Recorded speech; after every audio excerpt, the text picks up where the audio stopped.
when I went into this, the ask was, do we need a better telemedicine program? And then what would that be?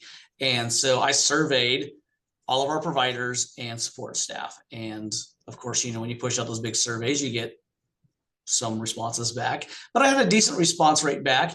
And our current platforms that we were using, I did just a 5-star rating and I got like 3.5.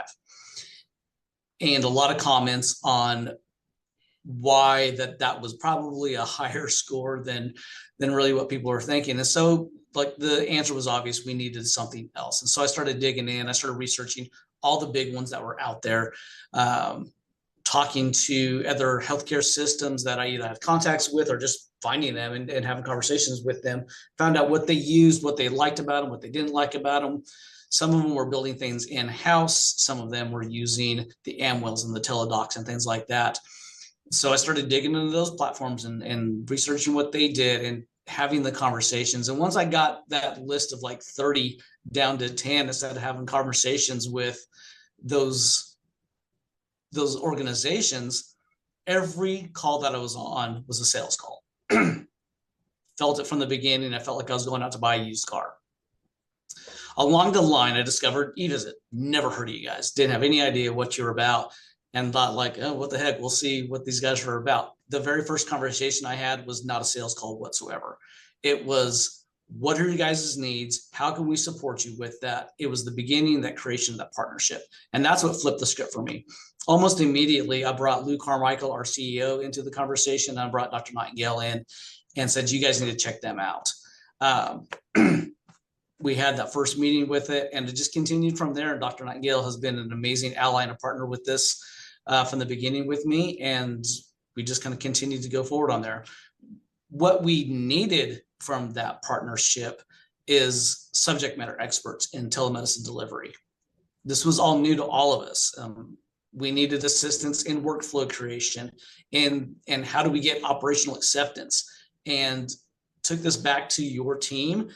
And it was an amazing team to work with all through up to the point that we signed the contract and going forward with the implementation and building it out, and the interactions that we had with our EMR vendor, which we go through. We have Epic, we're an Epic shop, but we go through Ocean as our owner for the Epic instance. The fact that we had 2 project managers and both of them had Epic experience. They both worked. One worked directly for Epic, and the other worked in 2 different healthcare systems as an instructional designer and application analyst. Having that level of connection was amazing. That helped us all through this process and make sure that we had built out the tools that we needed to have to be successful. Appreciate that. Lydia, do you have any thoughts on from your side? Is kind of I think at the time you were the chief medical officer, and have since moved into the VP of medical affairs role. Can you share a little bit about what you were looking for, what your experience was, what questions you might encourage other people to ask as they're making similar decisions? It's still blurry to me to remember that because it was kind of when we transitioned to Epic. So in full transparency, I was drinking from a fire hose, and we were so much more focused on our Epic transition.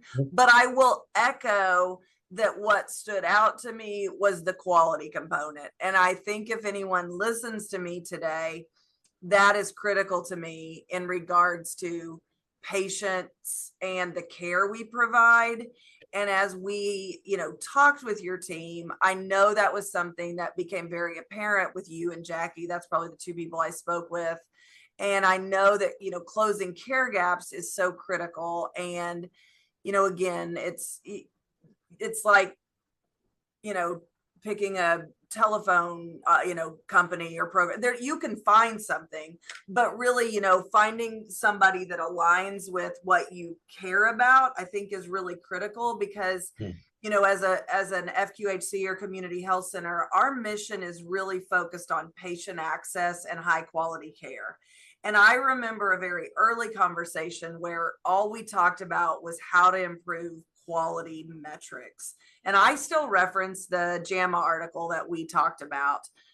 in that meeting, and how telehealth can be used to improve quality outcomes. That is one of the tools I've tried to use to leverage this culture change, but it's a long process. I mean, it's not something that's, it may be easy for some. And if some of you guys figure that out, please shoot me an email. But I think, you know, I have stayed in this role because I am dedicated to it. And I think the patients deserve that, especially in a state like Oklahoma.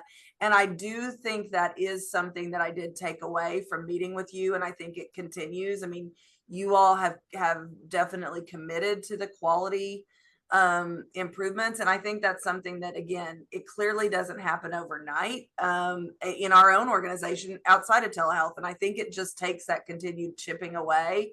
And so that's something that I think did appeal to me and continues to appeal.